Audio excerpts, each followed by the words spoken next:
Principal. Principal एक होता है प्रिंसिपल PLE, तो वो पुल जब पढ़ेंगे तो सिद्धांत हो जाता है, लेकिन प्रिंसिपल जब बोलेंगे तो मूलधन हो गया। क्या हो गया? मूलधन। आपका हेडमास्टर भी जो होता है वो यही प्रिंसिपल होता है। इसको हम शॉर्ट में डिनोट करते हैं P से। किससे? P से। अब इस पे जो हमारा ब्याज लगेगा उसको हम साधारण ब्याज कहेंगे, समझे? अब जब किसी को पैसा दोगे तो फ्री में तो दोगे नहीं, कुछ समय के लिए दोगे। देने के साथ बोलते हैं कितने दिन में लौटेगा, हम कैसे बोलते हो कि नहीं बोलते हो डेली लाइफ में? तो वो बोलेगा 1 महीना 2 महीना, तो बोलेगा ठीक है 2 महीने के बाद लौटेगा तो इतना प्रतिशत के दर से हम थोड़ा सा ब्याज ले लेंगे। तो जो दर है, दर इंग्लिश में रेट बोलते हैं। क्या बोलते हैं? रेट। इसका सिंबल R है। R हमेशा प्रतिशत में रहेगा। इसमें रहेगा प्रतिशत में। दर आपका दे भी लग सकता है, मासिक भी लग सकता है, अर्धमासिक भी लग सकता है और सालाना भी लग सकता है। एक्चुअली दर जो हमेशा लगता है वो सालाना लगता है, लेकिन मासिक रहेगा तो उसको साल में बदलना होगा, डे भी रहेगा तो साल में बदलना होगा, वीक भी रहेगा तो साल में बदलना होगा। अब जब किसी दर से दे रहे हो तो कुछ समय के लिए दोगे ना, 1 महीने के लिए दो या 2 महीने के लिए दो या 1 साल के लिए दो या 2 साल के लिए दो, कुछ समय तो रहेगा कि नहीं रहेगा? समय को बोलते हैं टाइम। समय को क्या बोलते हैं? टाइम। टाइम को इंग्लिश में डिनोट करेंगे T। अब जो हमारा सिंपल इंटरेस्ट बनेगा SI लिख देते हैं, ठीक है? साधारण ब्याज को क्या लिखते हैं? SI। साधारण ब्याज सिंपल इंटरेस्ट, सिंपल से S उठा लिए और इंटरेस्ट से I उठा लिए, इसी को क्या बोलेंगे? साधारण ब्याज। तो P into R into T, आपका प्रतिशत यहाँ पे है। तो मैंने पहले ही बता चुका हूँ कि रेट जो होगा वो दर जो होगा वो हमेशा आपका किस में रहेगा? प्रतिशत में रहेगा। तो जैसे यहाँ से प्रतिशत हटाते हैं तो आपको किताब में फॉर्मूला दिख जाता है P into R into T by 100, है ना? दिखता है ये 100 कहाँ से आया? इस प्रतिशत को हटाते हैं तब आता है ये 100। समझ में आई बात? इसके बदले आता है ये प्रतिशत के बदले आता है। ये हो गया आपका सिंपल इंटरेस्ट का फॉर्मूला, यानी सूत्र। इससे जो भी पैसा निकलेगा आपका वो साधारण ब्याज निकलेगा। क्या निकलेगा? साधारण ब्याज। जो एक्स्ट्रा पैसा होगा, जो आप पिछले कक्षा में पढ़े होंगे, 7वां में पढ़े होंगे, जो आपका एक्स्ट्रा पैसा, समझे? एक्स्ट्रा पैसा को ही ब्याज बोलते हैं। अब यहाँ पे अमाउंट हो गया। क्या हो गया? अमाउंट, जिसको हिंदी में बोलते हैं मिश्र धन। क्या बोलते हैं? मिश्र धन। मिश्र धन को इंग्लिश में अमाउंट बोलते हैं। क्या बोलते हैं? अमाउंट। इसको हम डिनोट करते हैं कैपिटल A से। किससे? A से। अमाउंट पूरा न लिख के सिर्फ A लिख देते हैं, कोई दिक्कत नहीं। अमाउंट जो होगा, अमाउंट का मतलब कुल पैसा, अमाउंट का मतलब कुल पैसा। जो पैसा हम दिए तो वो भी वापस, उसके साथ ब्याज भी वापस, ठीक है? तो प्रिंसिपल यानी मूलधन के साथ साथ हमको क्या भी मिल रहा है? ब्याज मिल रहा है। उसी को हम कहेंगे क्या हो जाएगा? Principal plus SI। Principal plus SI। अब देखो अगर प्रिंसिपल और SI दिया हुआ रहेगा तो मिश्रधन निकल जाएगा, मिश्रधन और प्रिंसिपल दिया हुआ रहेगा तो SI भी निकल जाएगा। कैसे? तो घटाकर निकाल लेंगे, समझे? अमाउंट में कौन पैसा होता है? मूलधन होता है और साधारण ब्याज होता है। ये तो साधारण ब्याज का कहानी, ठीक है? जो साधारण ब्याज होता है वो मूलधन पे लिया जाता है। किस पे? मूलधन पे। मूलधन पर मिलने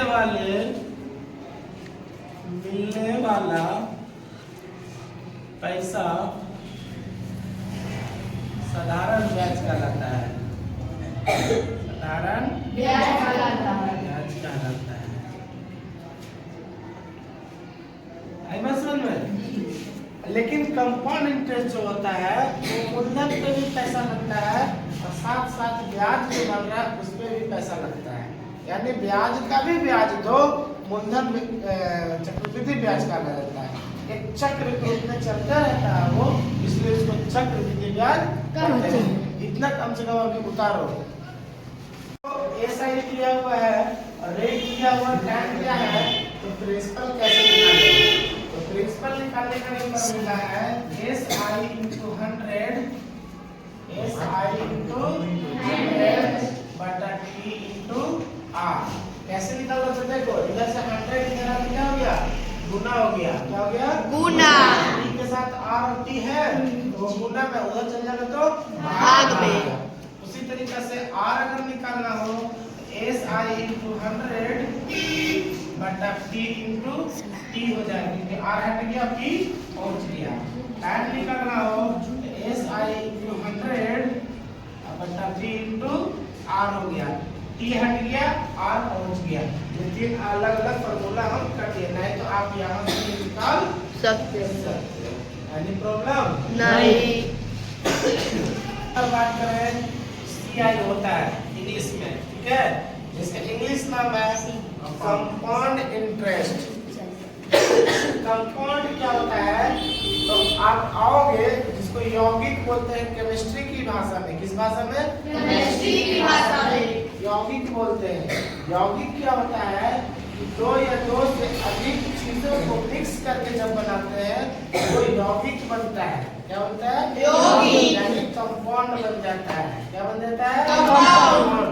तो कंपाउंड इंटरेस्ट में भी वही सारा चीज है कि बहुत सारे ब्याजों को मिलाकर ब्याज लिया जाता है, इसको हम लोग कंपाउंड इंटरेस्ट कहते हैं। इसमें पहला साल का जो ब्याज होता है वो सिंपल ब्याज और चक्रवृद्धि ब्याज समान होता है। पहला साल का जो ब्याज होगा वो साधारण ब्याज और चक्रवृद्धि ब्याज समान रहेगा, लेकिन जैसे दूसरे साल में वृद्धि करेंगे तो चक्रवृद्धि ब्याज बढ़ जाएगा और सिंपल इंटरेस्ट कांस्टेंट होकर चलेगा। जैसे कि बात करें कि 500 रुपया में सीआई भी देखना है और एसआई भी देखना है, ठीक है, सीआई भी देखना और एसआई। मान के चलिए कि हर साल एसआई मिला 10 रुपया, एसआई क्या मिला 10 रुपया, एसआई मिला को 10 रुपया, तो सीआई भी मिलेगा 10 रुपया। कब? पहला साल में। कब मिला? पहला साल में। मान के चलिए 5 साल के लिए आप लोन लिए या किसी को पैसा दिए, तो पहला साल आपको ब्याज मिलेगा 10 रुपया, तो सीआई भी मिलेगा आपको 10 रुपया। दोनों ब्याज क्या है? सेम हो गया। सिंपल इंटरेस्ट भी समान और कंपाउंड इंटरेस्ट भी समान। ये सिर्फ और सिर्फ पहला साल के लिए होगा, पहला साल के लिए होगा। अब देखो दूसरा साल में जैसे ही वृद्धि करेगा दूसरा साल में, तो सीआई जो आपको दूसरा साल के भी 10 रुपया मिलेगा। दूसरा साल का भी सीआई एसआई क्या मिलेगा? 10 रुपया। लेकिन सीआई जो है वो 10 रुपया से ज्यादा मिलेगा। कैसे मिलेगा? तो 500 रुपये में 10 रुपया मिलेगा ही मिलेगा, 10 रुपया तो मिलेगा ही मिलेगा। अब इस 10 रुपया का भी ब्याज मिलेगा। जो ब्याज पहला साल में 10 रुपया मिला था, इस 10 रुपया का भी ब्याज मिलेगा। यानी कि मान के चलिए कि 10 रुपया तो मिलेगा दूसरा साल का हमको। अब इसका ब्याज मान लो कितना रुपया मिला? 2 रुपया मान के चलिए मिल गया। कितना मिल गया दूसरा साल में? 12 रुपया हमको मिला।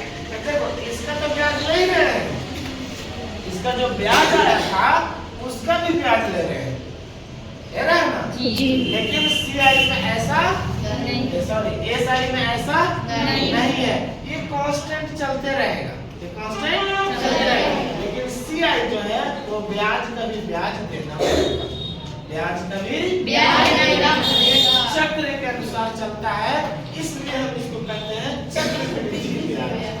इसलिए इसको क्या कहते हैं? चक्रवृद्धि ब्याज। अब चलते हैं तीसरा साल में। इसमें तीसरा साल में भी इसको 10 रुपया मिलेगा, एसआई को 10 रुपया मिलेगा। लेकिन इसमें देखो इसका तो 10 रुपया मिलेगा ही मिलेगा, मिलेगा ना जी। अब इसका भी 2 रुपया मिलेगा, इसका भी 2 रुपया मिलेगा। ये जो ब्याज है दूसरा साल, इसका भी मिलेगा हमको 3 रुपया। सपोज में चल रहे हैं रेट इस सब दिया नहीं, इसका भी ब्याज मिलेगा। तो अब यहाँ पे जोड़कर हो गया 2 रुपया, 3 रुपया, 15 रुपया। तो देख रहे हो क्या क्या दिख रहा है? डिफरेंस क्या दिख रहा है दोनों में, सीआई एसआई में? इसमें जो ब्याज दिख रहा है वो कांस्टेंटली चल रहा है, न बढ़ रहा है न बढ़ रहा है, लेकिन इसमें जो ब्याज है वो बढ़ते चला जा रहा है, है ना, बढ़ते चला जा रहा है। मतलब जो मूलधन है उस पे तो आपको ब्याज लग ही रहा है, जो उसका ब्याज जो आ रहा है उसका भी ब्याज लगते चला जा रहा है। देखो पहला साल में 10 रुपया ब्याज मिला, तो दूसरा साल में 500 का 10 रुपया मिला, और इस 10 रुपया का भी 2 रुपया मिल गया। अब तीसरा साल में जब आए हो इसका तो 10 रुपया मिला, इसका भी 2 रुपया मिला, जो दूसरा साल का ब्याज मिला था 12 रुपया, उसका भी 3 रुपया लेना पड़ा है। तो अगर चौथा साल में जब घुसोगे इसका तो 10 रुपया मिलेगा, उसका क्या मिलेगा 10 रुपया, लेकिन चौथा साल में इसको 500 रुपया का मिलेगा 10 रुपया, इसका भी मिलेगा। अब ये कितना अमाउंट बन के हो गया 15 रुपया, या फिर इसका भी मिला 2 रुपया, इसका भी मिल गया 3 रुपया, अब इस 15 रुपया का भी मिलेगा 4 रुपया, यानी कि जो ब्याज मिल रहा था उस ब्याज का भी ब्याज मिला जा रहा है। इस तरह से चक्र चलते रहता है, इसलिए हम इसको कहते हैं चक्रवृद्धि ब्याज। आई बस समझ में, यानी ब्याज पे ब्याज लेना चक्रवृद्धि ब्याज कहलाता है ठेठ भाषा में। मूलधन का सिर्फ ब्याज लेना तो साधारण ब्याज। तुम लोग अपने बैंक से जाओगे अगर लोन लेने तो साधारण ब्याज पे लेना पसंद करोगे पैसा, या फिर चक्रवृद्धि ब्याज पे लेना? क्यों? क्योंकि साधारण ब्याज में क्या है कि कांस्टेंट बढ़ रहा है ब्याज, ठीक है। अगर एक साल में 100 रुपया बढ़ रहा है तो जितना दिन तक ले रहे हो 100 रुपये ही बढ़ते चला जाएगा। लेकिन अगर चक्रवृद्धि ब्याज की बात करेंगे हम तो मूलधन को तो ब्याज देना ही पड़ेगा बउआ, लेकिन जो ब्याज आ रहा है उसको ब्याज देना पड़ जाएगा। इसमें चक्रवृद्धि ब्याज में ज्यादा पैसा देना पड़ेगा और साधारण ब्याज में कम पैसा देना पड़ेगा। आगे बस समझ में साधारण ब्याज। अब तक इसका फार्मूला हम लोग लिख लेते हैं। साधारण ब्याज का तो फार्मूला लिख दिए हैं, तो सबसे पहले हम इसमें क्या करते हैं कि अमाउंट बराबर फार्मूला लिखेंगे। किसके बराबर? अमाउंट बराबर किसका? चक्रवृद्धि ब्याज का। प्रिंसिपल गुणे 1 प्लस r/100 गुना पावर में समय रहेगा, पावर में समय। यहाँ पे a जो है वो a है अमाउंट, क्या है? अमाउंट है। अमाउंट को हिंदी में बोलते हैं विस्तृत। क्या बोलते हैं? यहाँ पे P जो है वो प्रिंसिपल, जिसको हम लोग मूलधन बोलते हैं, और R जो है वो है रेट, जिसको हम लोग हिंदी में दर बोलते हैं। ये हमेशा रहेगा तो परसेंट में रहेगा। N जो है वो है समय, यानी टाइम, कितने साल के लिए, जिसको समय बोलते हैं, ठीक है। अमाउंट बराबर फार्मूला हो गया P × 1 + r/100 to the power n। कैसे पढ़ेंगे इसको? तो a बराबर P × 1, ये ब्रैकेट जो है वो इनटू का काम करता है। किसका? इनटू मतलब समझ रहे हो? गुना। इनटू मतलब गुना। P गुना 1 + r/100 पावर n। P गुना 1 + r/100 पावर n। अब अगर हम CI निकालना चाहते हैं तो CI का जो फार्मूला होगा वो जैसे SI बराबर क्या था? Amount minus principal. SI बराबर क्या था? Amount minus principal. तो CI भी वही होगा, अमाउंट माइनस प्रिंसिपल। CI भी क्या होगा? Amount minus principal. अब अमाउंट का फार्मूला देखो वहां है P × 1 + r/100 to the power n minus P है जी। यहाँ से P दो में यहाँ भी है और यहाँ भी है, इसलिए P को कॉमन कर लो। क्या कर लो? कॉमन। यहाँ पे मिलेगा 1 + r/100 to the power n minus 1। समझे? ये बन गया आपका CI का फार्मूला। अगर ये फार्मूला याद नहीं भी रहता है तो कोई दिक्कत नहीं, आप सीधे अमाउंट निकालिए और अमाउंट में से प्रिंसिपल को घटा दीजिए, CI मिल जाएगा। कोई दिक्कत? राइट।